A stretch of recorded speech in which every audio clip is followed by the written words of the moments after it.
Every so often, a movie comes around where the story going on behind the camera is just as important or even more important than what's happening in front of it. And we have a new example of this from Paramount coming this year called By Any Means, starring Yahya Abdul-Mateen II and Mark Wahlberg. Um, Part of a big part of the story in that film is the story of Vernon Dahmer, a civil rights advocate who lost his life um, doing his work. And to talk about what's going on with this film and the story of Vernon, today I'm joined by Dennis Dahmer, his son. Thank you so much for joining me, Dennis, and it's good to have you. Glad to be here. Absolutely. So to begin, I was thinking we could talk a bit about your father, and for anyone who doesn't know, um, the work he was doing, and maybe work our way into a conversation about how that work is still really important with what we see being done with gerrymandering today, with midterms coming up. Obviously, there's a lot of manipulation of voting systems in a lot of different ways. So I wanted to start with an introduction about for you first of all, and your father and his work as well. Good, good. Um, my name is Dennis Dahmer, and I am a son, well, the last living son of Vernon F. Dahmer, Dahmer Sr. And you can just Google that name, Vernon F. Dahmer Sr., and you can find out a lot more information about who my dad was. But briefly, my dad was a grassroots civil rights leader, organizer in South Mississippi. And he was a voting rights advocate. As a result of that, and the era we're talking about is the 50s and the 60s. Um, as a result of that, he became a target of the Klan. Klan didn't like the fact that he was advocating for Black people to be able to have the right to vote. Remember, this is the 60s, this is during segregation, and Black folks did not get the right to vote again until Lyndon Johnson signed the Voting Rights Act in 1965. So, leading up to that period, my family is being physically harassed by the Klan. The Klan is doing things like driving by my dad's country store late at night, early in the morning, shooting the windows out the store. They're shooting the windows, they're shooting the mailbox off the post. They're even calling the house, making threatening phone calls. And most of the time, my dad's away working in some of his businesses. He was an independent businessman, self sufficient, had several people that worked for him on a daily basis in his various businesses. So they would call looking for my dad. It wasn't uncommon for whites to call looking for my dad because of the type businesses that he operated. And my mother would be there, and she'd ask them, "Hey, can I take a message for her?"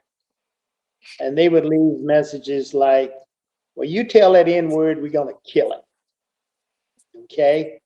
So as long as the Klan was actively threatening my dad, uh, we maintained armed guards, sometimes 24/7. My daddy never went nowhere long.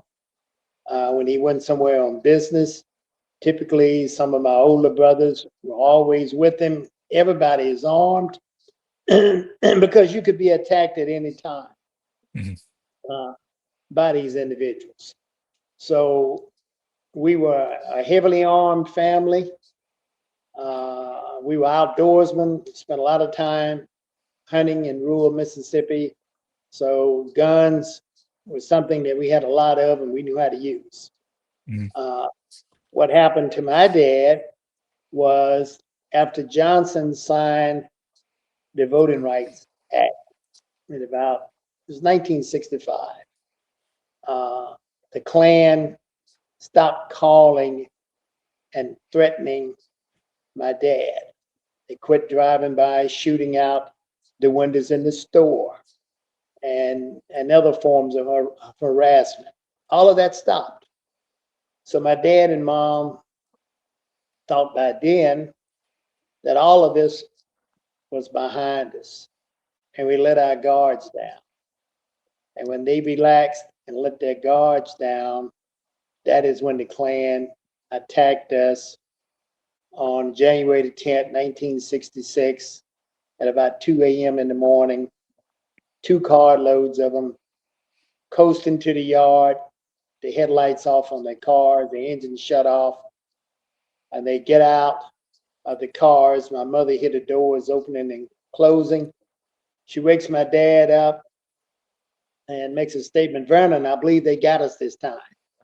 So my dad jumps up, grabs his guns. By that time, they're already shooting into the house, shooting the windows out, throwing in gallons of gasoline, throwing torches in behind it, setting the house on fire. So it basically was a gun battle between my dad and 2 carloads of these armed Klansmen. My dad was running through the flames in the house. As a result of that, his respiratory system was severely damaged from inhaling the hot flames and the gases. But he was able to hold them off and drive them from our property. And after he drove them from the property, that is when we came out the house. So one man was able to hold off 6 to 8 of these Klansmen who were attacking us. These Klansmen had been preparing for some time for this raid. And this is all in the FBI files, reports, what I'm telling you, okay? They had practiced what they call dry runs. Some of them actually came to the store, and one of them tells the story of buying a drink and a pack of nabs and sitting on the porch of the steps of the store there, eating the drink, eating the nabs and the drink, just getting the lay of the place, how it was laid out.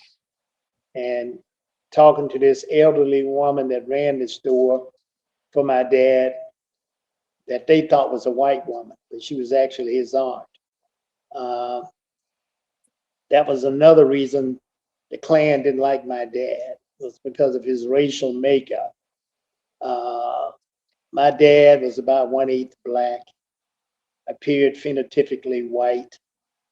All of his brothers, sisters, uncles, aunts, all of them, looked like that. That created problems. The fact that he was an independent businessman, they couldn't fire him from a job like they could other individuals. But they could do other things to him, like cut off his line of credit in the local banks. Yeah. But nothing to do with his credit rating. White Citizen Council just shut all that down. My sons, my brothers, older brothers, that were his security, all of them were being drafted as soon as they turned 18 into the military by this thing known as the Local Selective Service Board that determined who got draft notice. So that was another form of harassment toward my dad. So that's who my dad was. He died later that day in the hospital from asphyxiation. Basically, he suffocated, and that was the result of the flames having severely damaged his respiratory system, where he just couldn't breathe anymore, and he died probably about 12 hours after the attack in the hospital. But before that, he did an interview with a local newspaper guy who had asked him this question: was it worth it? Was it worth it for you to be involved in this civil rights movement? And my dad gave a response, but in that response, he made this statement that is attributed to him: if you don't vote, you don't count. And that's also on his tombstone. And pretty much anywhere you see his name, you'll see that statement. So that's who my dad was.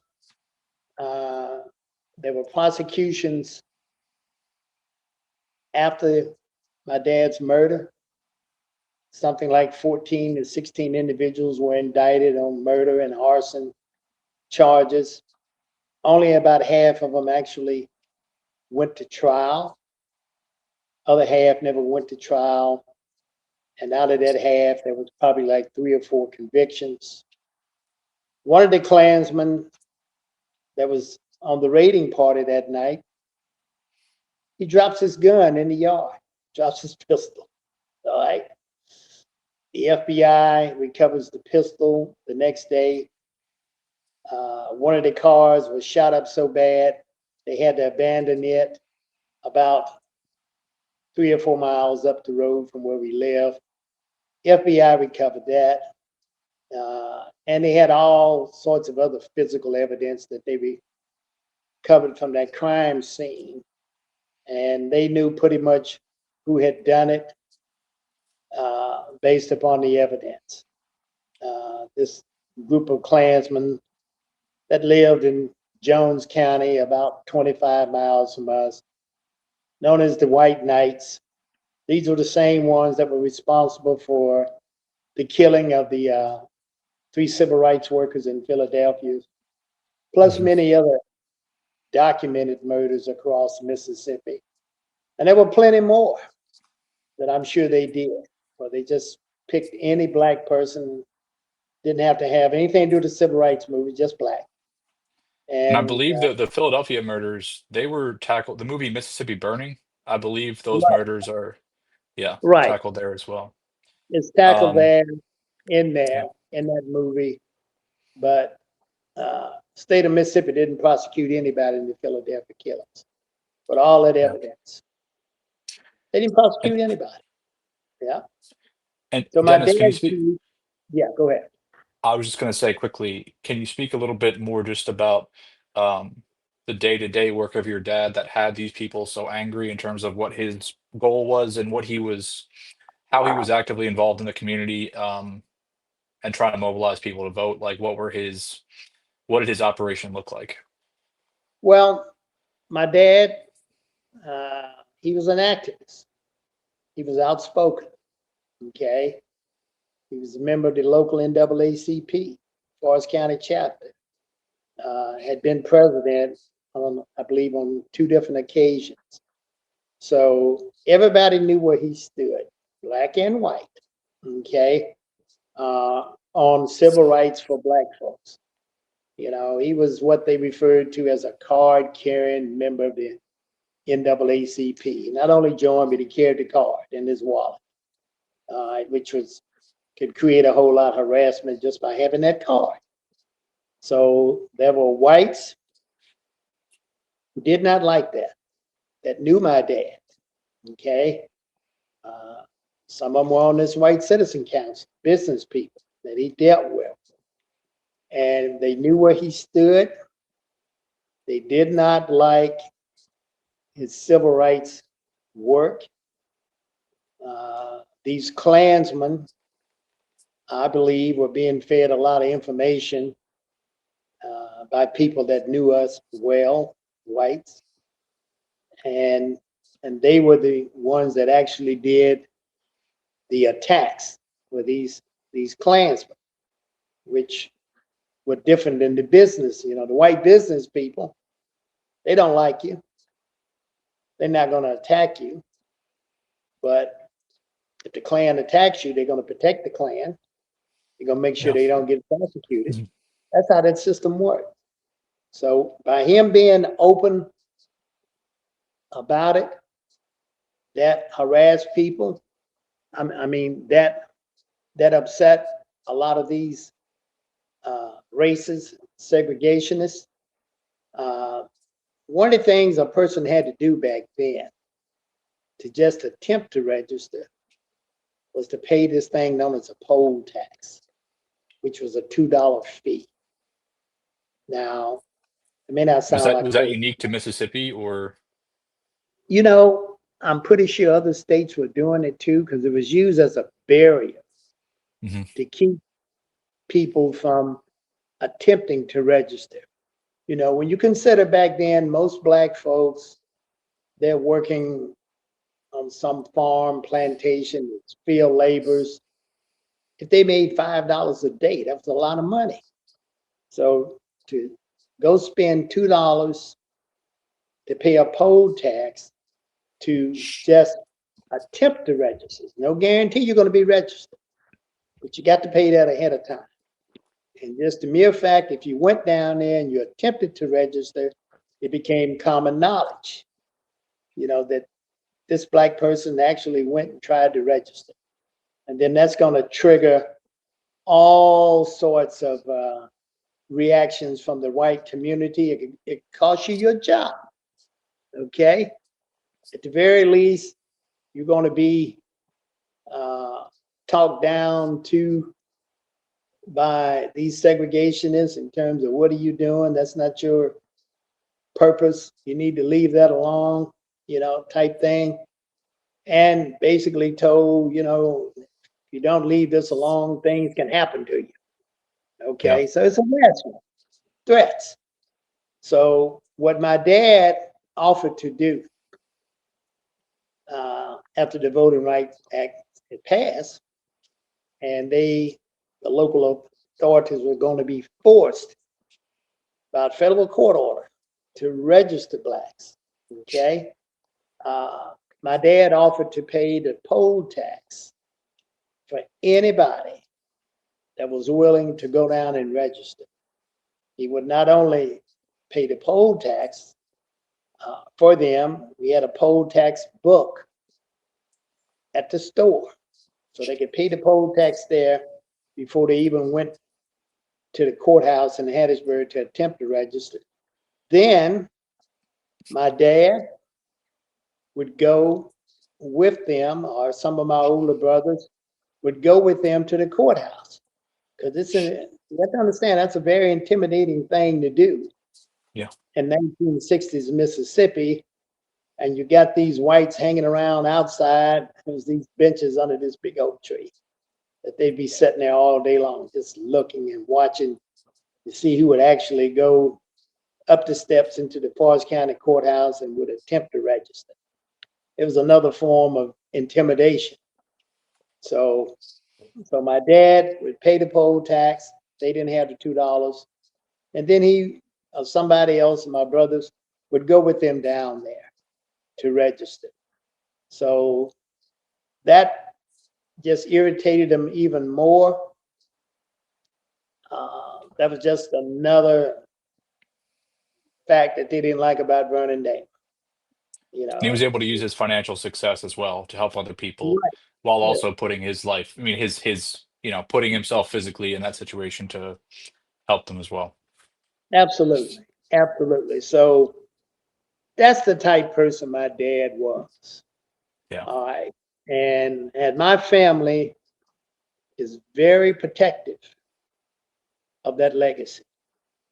Okay, Yeah. uh, you know, over the years, there have been people wanted to, write books, do a movie or whatever. We don't participate unless the movie is about Vernon Dahmer Yeah. and you tell the truth about who Vernon Dahmer was. Okay, there's not a historical marker, statue, plaque anywhere, museum exhibit, and the Mississippi Civil Rights Museum. It doesn't matter where it is. We always have final approval of that text, final approval of what that image is going to look like of our dad. Okay, so it's something we take very seriously, and when people come along like this movie crew here and use subterfuge and to get one person in our family to sign a release for them, everybody else refused. Okay. They knew we objected to this movie, but they went on and they did it anyway. Okay. Yeah. And And Dennis, can you walk me through the process of how that came to be? Like from the first conversation with someone coming to you or your mother, um, what did that yeah, all look like? okay.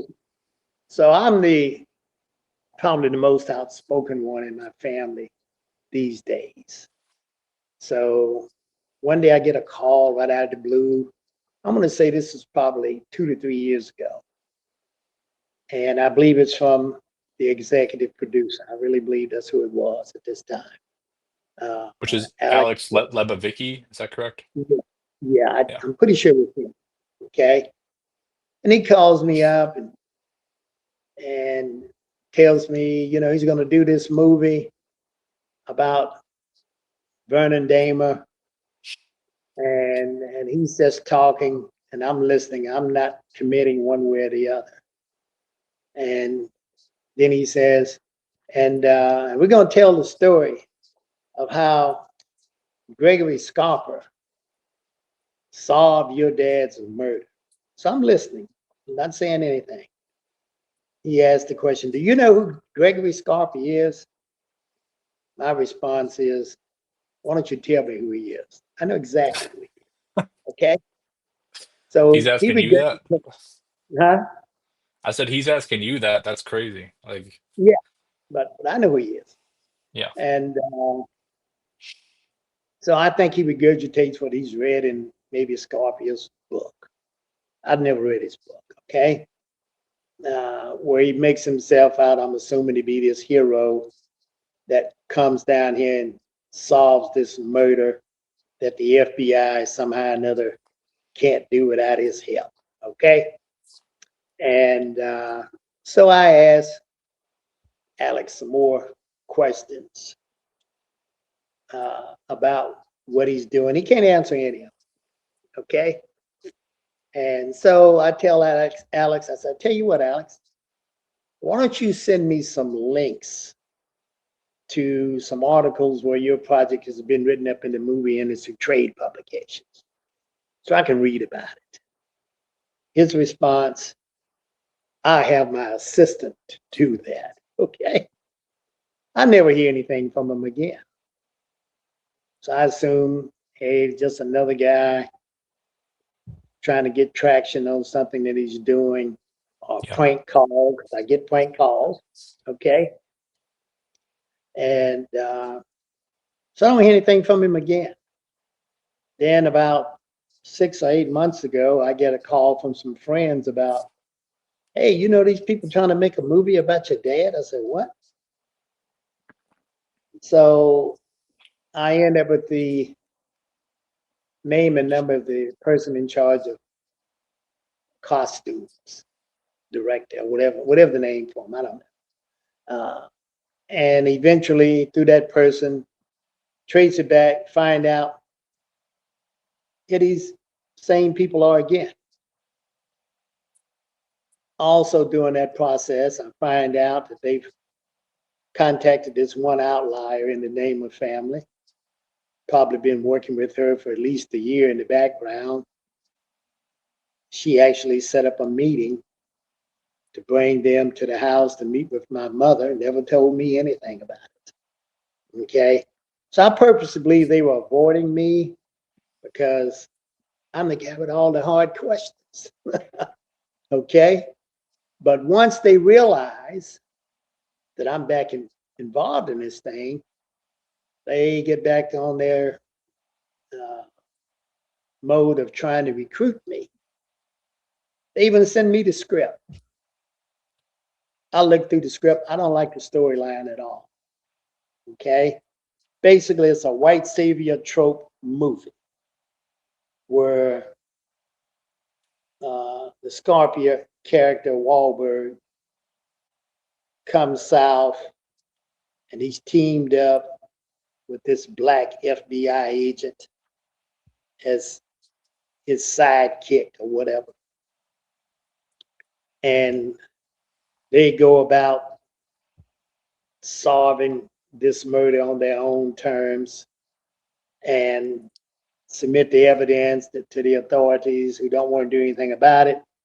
Then they decide to turn it into a vigilante justice type, as Wahlberg referred to it as a revenge thriller. Yeah. So they And just for take that and keep building on it, killing people, killing a white police officer. None of this crap happened. None of it. yeah. Okay. And that's what really irritates us. So when you put that kind of scenario out there, most people go into a movie, they're probably going to believe what they see. Okay. They're not going to research it any further and say, wow, this guy's a hero. No, he wasn't. He didn't solve the murder. Murder was solved based upon the evidence that I just gave you earlier. That solved the murder. That helped to identify the other clans. And for those who So, don't know, I mean, Gregory Scarpa was a murderer himself. He was the hitman for the Colombo crime family out oh of New yeah, York City. Like he was an yeah, FBI informant, but he ended up going to prison for the end of his life for multiple murders. really. He's not Okay. someone that really needs to be deified. And you have Wahlberg playing him, who has multiple hate crimes against black kids, and he has a hate crime against a Vietnamese man. So, I mean, Yeah, I'm sure that casting was strange for you guys to see as well. yeah. Isn't it ironic? You know, uh, that that's who they would end up with Yeah, in this kind of movie. So to me, that just all reinforces that really, these Hollywood people are interested in one thing: a big box office draw. yeah, Okay. Uh, what they do to the legacy of Vernon Dahmer and what they're doing, what these Hollywood people are doing, they're literally standing on the grave of my daddy, okay? Who's buried behind the Shady Grove Baptist Church, about 2 miles from where I'm sitting. They're standing on his grave, using his murder to justify this storyline to generate a big payday for everybody involved in this movie. And that includes the actors, director, producer, production people, Paramount Studios, whoever. Okay? So they're literally standing on the grave of Vernon Dahmer to create this fictitious storyline. Okay? Now, I, for one, and other people, we're tired of these white savior trope type movies, especially when you're dealing with a real individual. Why can't you tell the truth about who my dad was? Or if you want to make it about some other person that was martyred, killed during the civil rights movement, why can't you tell the truth about that person? Why yeah. do you have to create all this fictitious storyline to and turn it into a vigilante, shoot 'em up, entertainment type movie? Well, they're in the entertainment business. I guess that's probably what they would say. That's what we Yeah. do.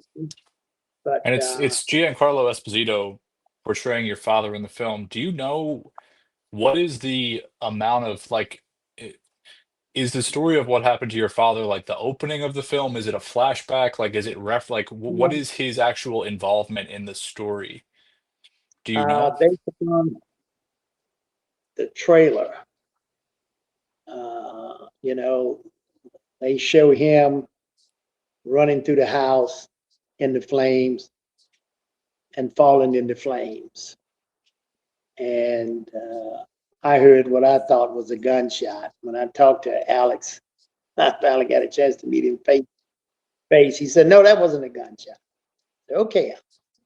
All right. But that's what he sure as hell sound like. My Yeah. dad wasn't shot. All right. He had no bullet wounds. He died from asphyxiation. Yeah. Okay. Uh, they could at least get that part right. All right. And to be clear So, to everyone listening too, you were in the home that night, as was your mother, as was your sister and your brother as well. right. That was one of my older brothers who had Yeah. returned from the military, been home maybe 6 months, 9 months. you know. So we all there in the house. All right. Now, I'll be honest about it. When all this attack was taking place, this older brother and I slept together in a back bedroom. We shared a bed back of the house. We'd never heard a gunshot fired, so I don't believe they were there that long. I really don't. I think they came and threw the gas and torches into the house, got into a gun battle with this guy who's running, shooting out of different windows and doors, and they really thought, according to some of them and their statements to the FBI they made toward the end when they were all trying to cut deals, they thought they had been ambushed by the FBI. All right, so they got nervous and they took off running. And I'm glad they did. And my dad helped them leave from there in a hurry. Otherwise, we would have all died in that house that night because they had the house surrounded at one time. Okay.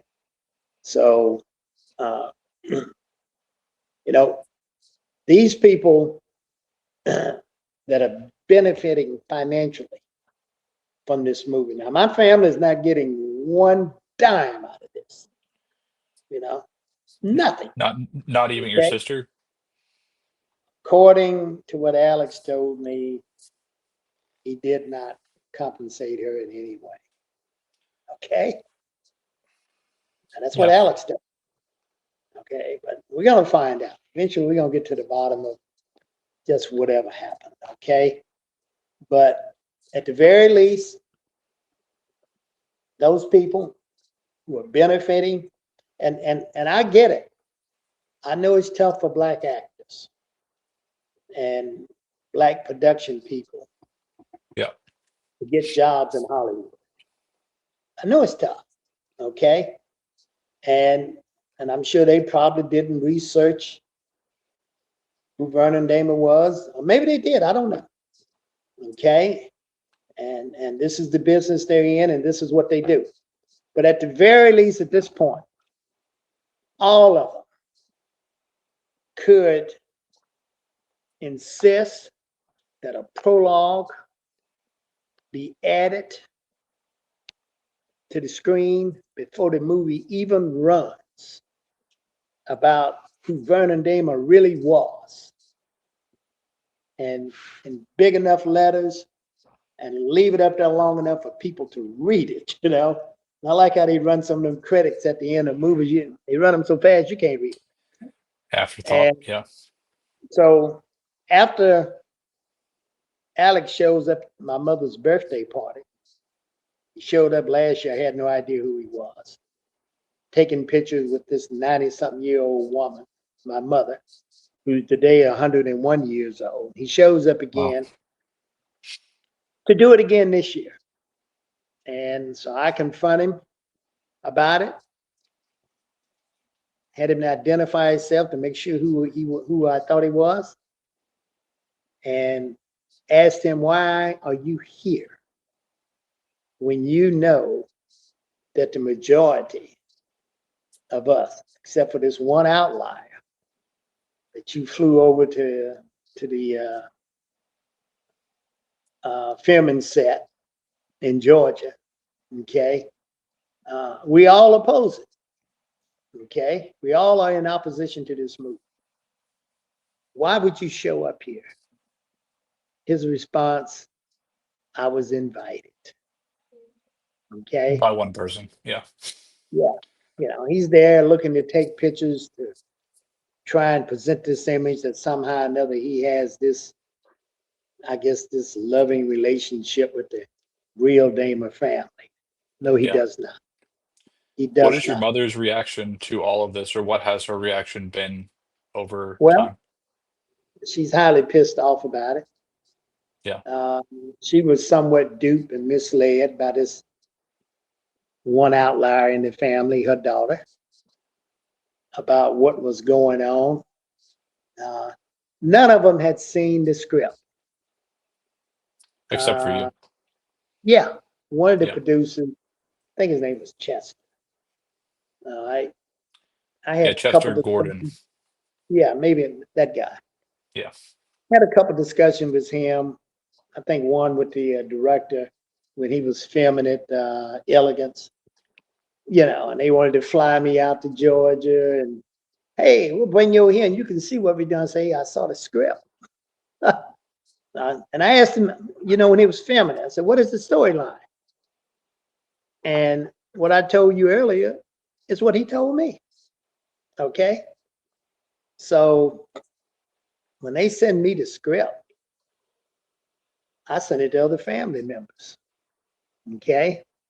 Now, through that script, on every page, watermarked diagonally in big, large letters, is Dahmer, Dahmer. So one of the questions I had them, I said, look, if this movie is really about this other guy, Scarpa, why didn't you watermark it with his name? Why are you putting our name, my dad's name out there? In my opinion, they did it to legitimize it, to give some degree of credibility to it. Hey, they could have took that storyline, picked it up, set it in an entirely different genre, different characters. But no, they wanted to tie it back to a real life event. Yeah. Yeah. And like we talked about on the phone, I think it's also strange because it's coming from a company in Paramount that's pretty much tied to the administration right now in Yeah. terms of their funding and all. And it's also coming at a time when the administration is pushing a lot of these southern states to gerrymander. I know there was conversations in Mississippi about redistricting last month, but it's happening in a lot of the South, and it's being done specifically to take away the black vote in states that barely have, representation regardless. So I think the timing of it can't really be ignored either. No, no, you can't. When you tie all of that together, here's a man who literally fought and died for black people to get the right to vote.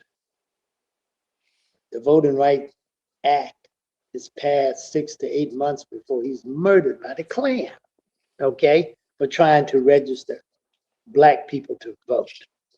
And for these Hollywood people to come with this justification that, once people come in and they see this movie, they're going to go and research and see who Vernon Dahmer really was. I told Alex, that's a bunch of bullshit. Okay? People don't do that. Yeah. They went in there for entertainment. You gave them entertainment. But at the same time, you took the legacy of a real life hero. My dad was a hero. Okay? And you literally stood on his grave to make a big profit payday off in it. And you ain't include the family no kind of way financially. All right? We just, hey, you don't stand here and do this. We do these things. Okay? And we do it all the time. But that needs to be pointed out to people. So one of the things my family is doing, we have put up an online petition. And anybody that sees this, I want you to do a quick search and see who Vernon Dahmer really was. And then just do a word search, Action Network, Paramount boycott. Action Network, Paramount boycott. You do that, it's going to pull up an article that's going to link you right to the online petition. And there you'll find a description write up for me about why my family opposes this movie. And I would ask people to sign it, to circulate it with their friends online, so we can get as many signatures as we can on this petition to be sent to these Paramount and Hammerstone Studios, I think it is, Alex Company, and anybody else, that we're tired of these type movies. if you can't tell the truth about a guy like Vernon Dahmer, leave him alone. Get your foot off in his grave. Mhm. Let him rest in peace. You know, Yeah. but We don't were think also that discussing the absurdity of like creating this black FBI agent at a time when yeah, in Mississippi that's just a pipe dream, right? And like, absolutely. especially Yeah, when the FBI themselves were involved deeply in targeting civil rights leaders all over the country. I mean, absolutely. Like, getting backing up a little bit. I was told in the 90s and the 60s, 70s, 80s, family didn't know a whole lot about the investigation, what went on. But in the late 80s, I ran into this news reporter. Well, I found him. His name is Jack Nelson. He's dead today. He was working for the LA Times then. But he had started out working for the newspaper in Biloxi, Mississippi, about 60 to 70 miles south of Hattiesburg. So he told me he covered my dad's murder investigation extensively, almost daily.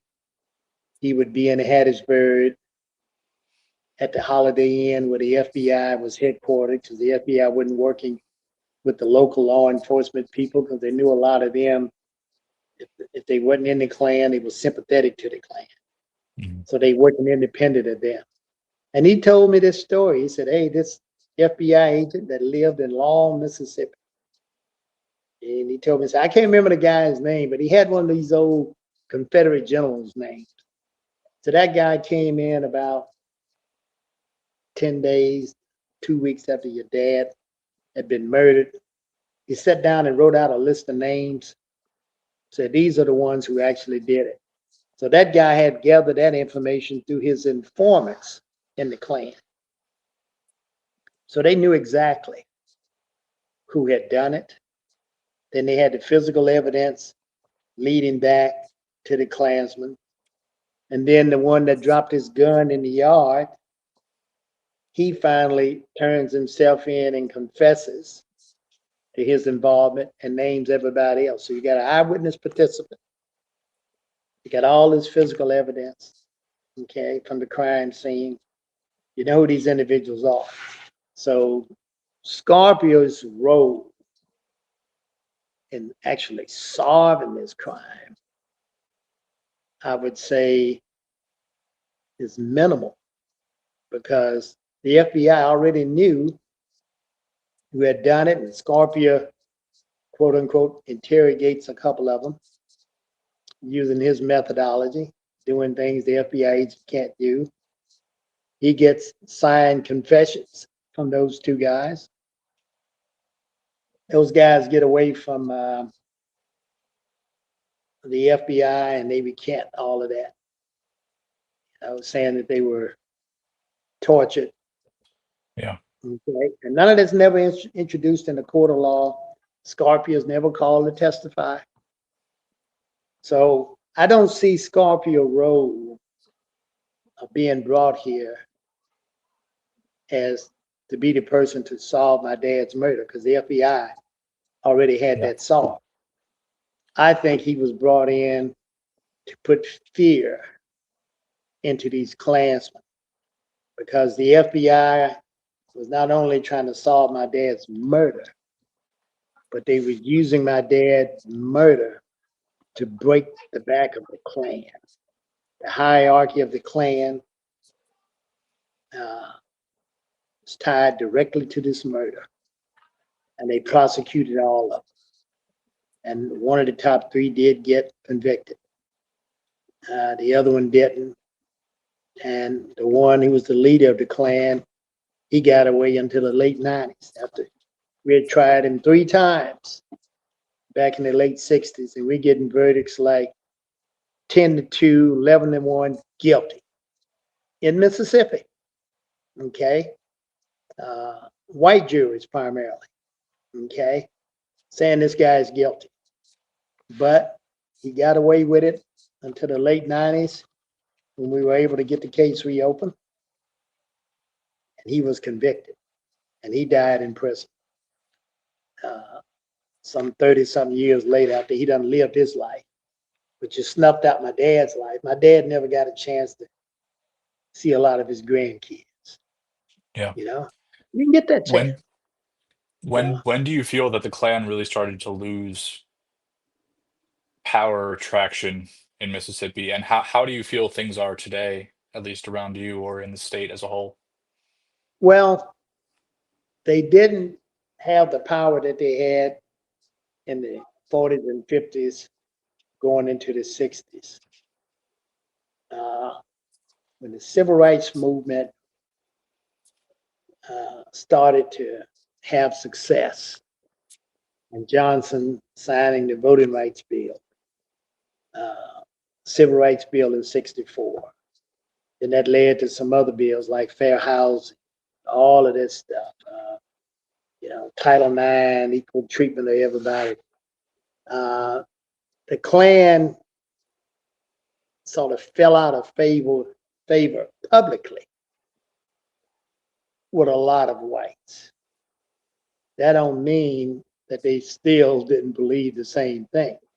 Yeah. It's just that it wasn't in their favor anymore to be so public and so outward about their beliefs. Yeah. Didn't change them from being segregationists, a lot of them. It did not. They just sort of went into a subdued mode.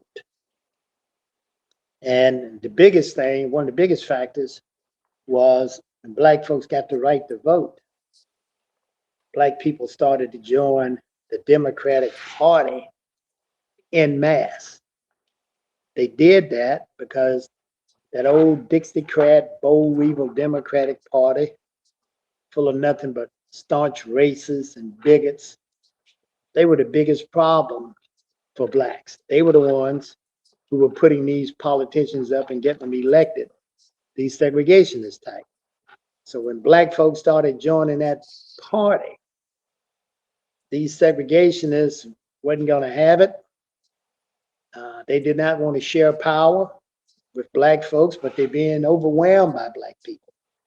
So that's when you had the mass exodus from those, I'm talking these boll weevil type Democrats, these Dixiecrats, into the Republican Party. Yeah. If you go back, and I'd say it started with Reagan. Okay. Reagan actually kicked off his presidential campaign by coming to Mississippi and giving a speech at this Philadelphia fair in Neshoba County, which is a big political thing every year up there. So he goes up there and he gives this speech that basically tells these old staunch segregationists, hey, you got a new home now. Come join the Republican Party. Now, mind you, this is the same Neshoba County, Philadelphia, Mississippi, with just 2 to 3 years prior to that, the civil rights workers were murdered by the Klan. That was no happenstance. He was sending a clear message to them, come join us. And they did. And the vestiges of those people, that mentality, is still in that party today. It is resurfaced.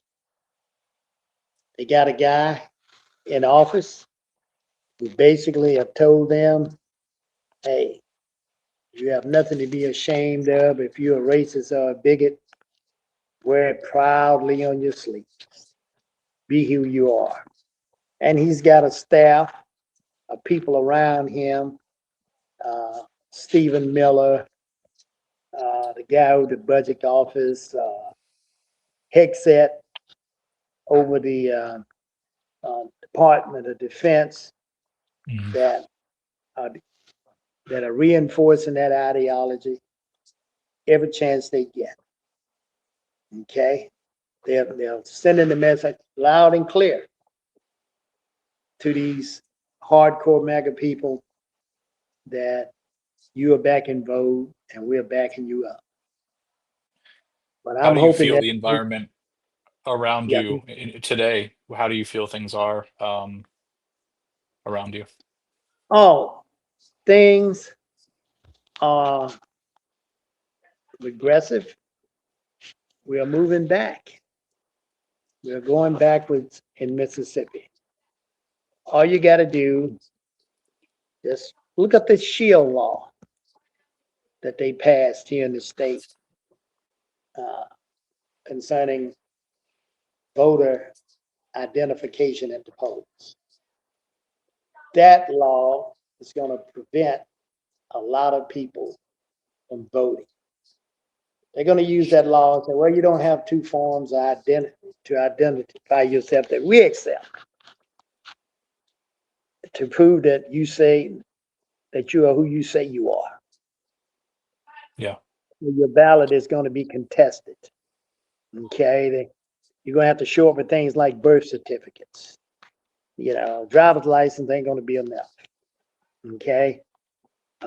Passports. Passports. Okay. That kind of documentation is what they're going to accept.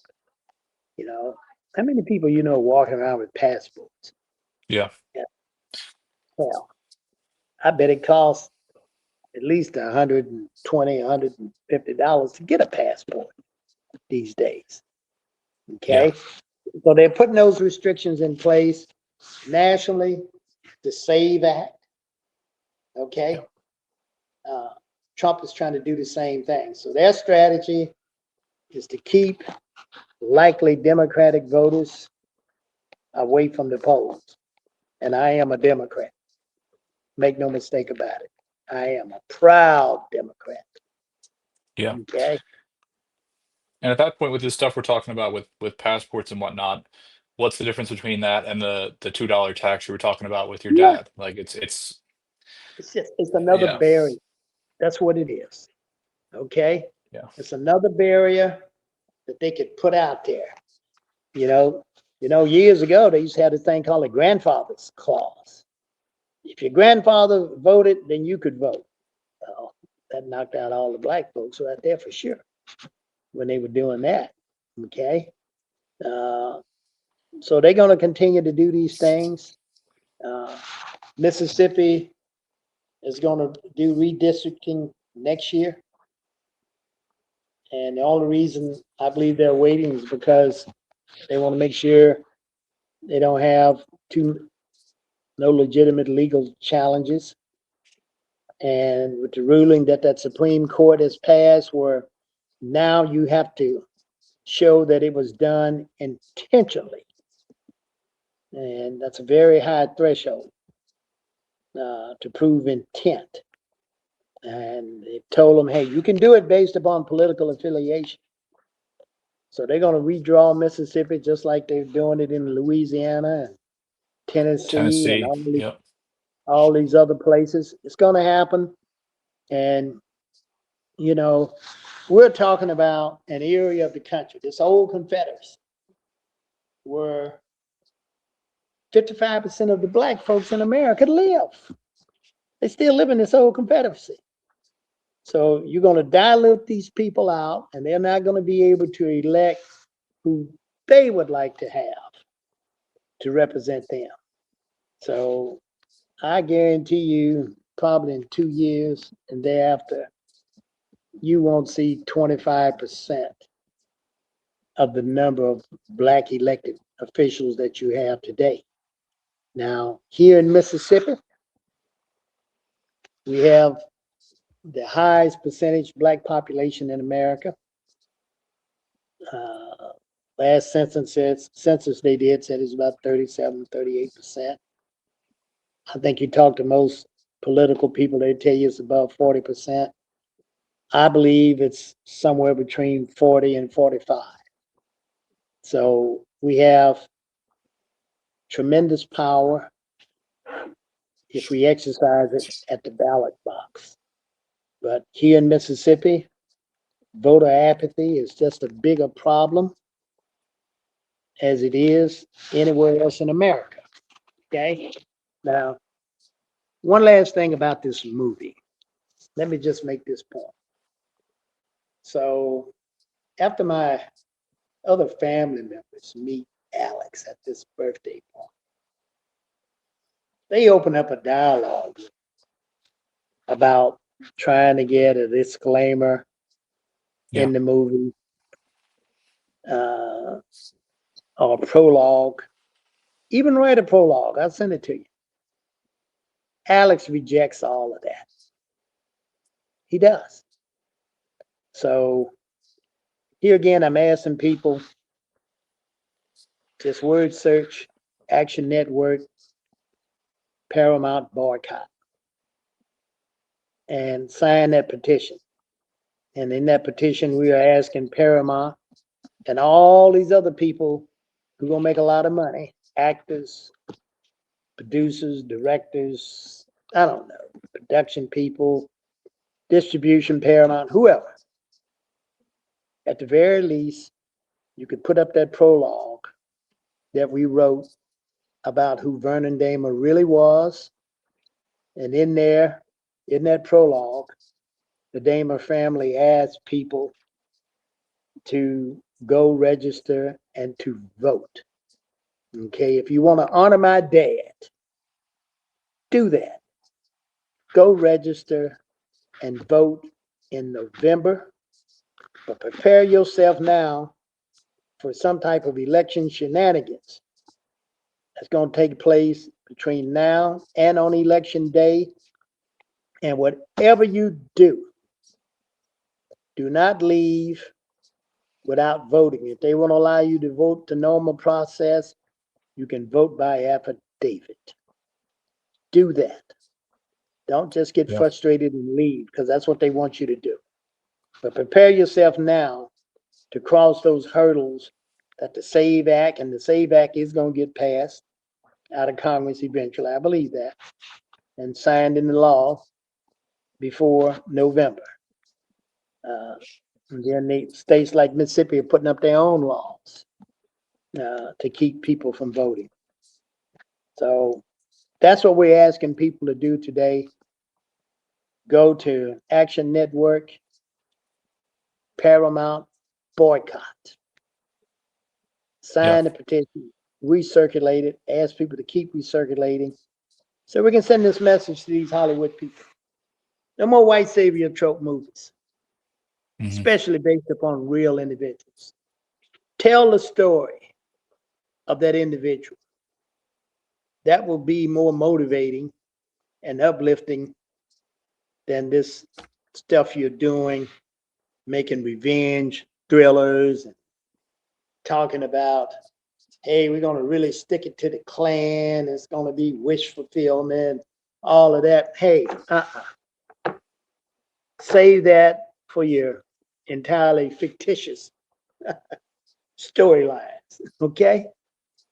Don't stand on my Yeah. dad's grave and do what you're doing, because you're literally denigrating the legacy of who he was.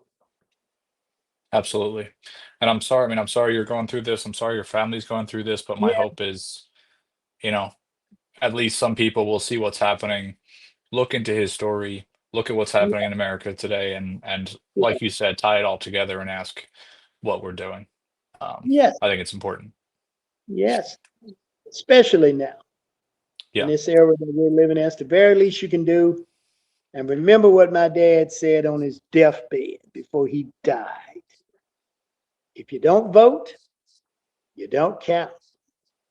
Yeah. Okay, and that's still a very true statement in 2026 in America.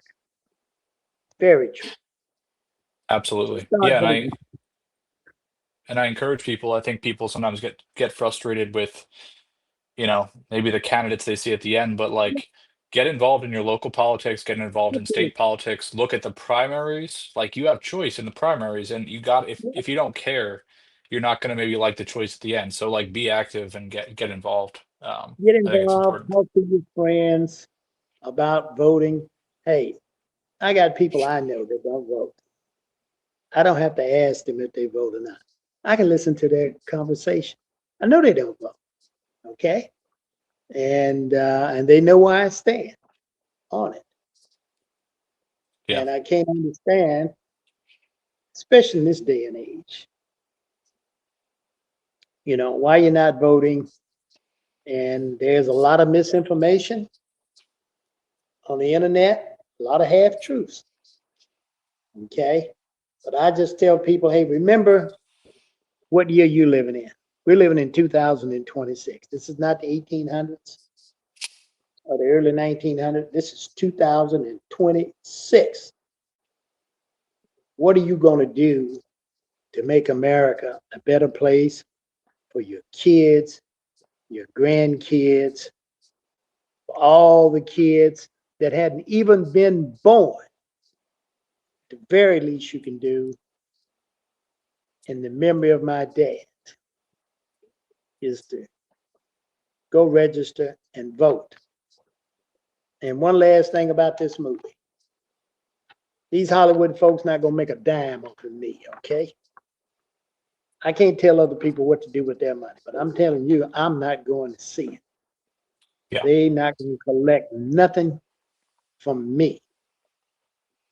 But I'm hoping to inform other people about what's going on and to know where the Dahmer family, the real Dahmer family, stands on this doggone movie that these people getting ready to release here in September. Yeah, and I think that's always the answer for any audience when you don't, if you don't like what you're seeing, don't show up. Don't give it money. Don't just let it be, and it'll come and go. But hopefully, some good can come of this, like we're Yeah. talking about. Well, that has been the clearest message to them. If they don't make no money on it, they won't be making no more of these. They won't. Yeah, They'll change that storyline. So if we're and I gonna do hope that, we're someday, gonna Dennis, get that I hope a project comes along someday that does do your father justice, and that maybe you would feel comfortable someday, um, with something that actually tells his story and does it in a respectful way. absolutely. I would love to see that project. Yeah, Okay. Just tell the truth and we'll be with you. But this stuff here, denigrating his legacy, to enrich yourselves, hey, as my son said in one family discussion, he asked this question. He said, if Vernon Dahmer was alive today, do you think he would support this movie? yeah, And the consensus was, hell no. If they didn't know him personally, they know enough about him from their parents to know, never gonna stand for nothing like this. Hell no. No way. yeah. And that's the most important question to ask at the end of the day. I think what better Yeah, question really is there? Yeah. yeah. And the Dennis, answer is, yeah, go ahead. thank you so much for all your time today. Thank you for your story. Um, thank you for your father's story and his work. And like I said, we'll see if we can get that petition going. I'm going to share it around, I and hopefully appreciate some it. more people learn about his work and your family Yeah, as well. yeah. And thank you, Dan. I appreciate your interest and, Yeah, and digging a little bit deeper than what these Hollywood promo people are doing. of Because course. there's a deeper story here that needs to be told. Absolutely. And Yeah. public And I have a needs love to know. for history and love for politics, and I enjoy this stuff. So, um, yeah, it's been a great conversation. Thank you so much for your time. Thank you. I